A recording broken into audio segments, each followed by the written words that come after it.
സുരക്ഷ വർദ്ധിപ്പിക്കണമെന്ന് പോലീസ്. ചുറ്റുമതിലുകളുടെ ഉയരം വർദ്ധിപ്പിക്കണമെന്നാവശ്യപ്പെട്ട് സർവകലാശാല അധികൃതർക്ക് കത്തു നൽകി. വിദ്യാർത്ഥി സംഘടനകളുടെ പ്രതിഷേധത്തിനിടെ സുരക്ഷാ വീഴ്ച ഉണ്ടാകുന്ന പശ്ചാത്തലത്തിലാണ് പോലീസ് നീക്കം. News Malayalam exclusive.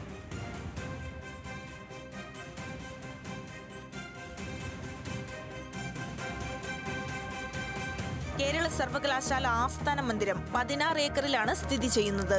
നിരവധി വിഷയങ്ങളിൽ നിരന്തരമായി വിദ്യാർത്ഥി യുവജന സംഘടനകൾ സർവകലാശാല ആസ്ഥാനത്തേക്ക് പ്രതിഷേധം സംഘടിപ്പിക്കാറുണ്ട്. മന്ദിരത്തിന്റെ പ്രധാന കവാടത്തിൽ ബാരിക്കേഡ് സ്ഥാപിച്ചും ജലപീരങ്കി ഉപയോഗിച്ചും അടിയന്തര സാഹചര്യങ്ങളിൽ കണ്ണീർ വാതക പ്രയോഗവും നടത്തിയാണ് പ്രതിഷേധക്കാരെ പോലീസ് തടയാറുള്ളത്. എന്നാൽ പലപ്പോഴും പോലീസ് പ്രതിരോധങ്ങളെ നിഷ്പ്രഭമാക്കി പ്രവർത്തകർ സർവകലാശാല ആസ്ഥാനത്തേക്ക് അതിക്രമിച്ചു കയറുന്ന പശ്ചാത്തലത്തിലാണ് പുതിയ നീക്കം. ചുറ്റുമതിലുകളുടെ ഉയരം വർദ്ധിപ്പിക്കാനുള്ള നടപടി സർവകലാശാല സ്വീകരിക്കണമെന്നാവശ്യപ്പെട്ടാണ് പോലീസ് കത്ത് നൽകിയത്. നിലവിലെ സാഹചര്യത്തിൽ പോലീസ് ബാരിക്കേഡുകൾ ചാടിക്കടക്കുന്ന പ്രവർത്തകർക്ക് സുഗമമായി മതിൽ ചാടിക്കടക്കാൻ കഴിയും. ഇതൊഴിവാക്കാനും ആസ്ഥാന മന്ദിരത്തിന്റെ സുരക്ഷ വർദ്ധിപ്പിക്കാനും നടപടി സഹായിക്കുമെന്നാണ് പോലീസ് വിലയിരുത്തൽ. വൈസ് ചാൻസലർ ഡോക്ടർ മോഹനൻ കുന്നുമ്മലിനും രജിസ്ട്രാർക്കുമാണ് പോലീസ് കത്ത് നൽകിയത്. കത്തിന്മേൽ തുടർ നടപടികളൊന്നും സർവകലാശാല ഇതുവരെ സ്വീകരിച്ചിട്ടില്ല. ന്യൂസ് മലയാളം, തിരുവനന്തപുരം.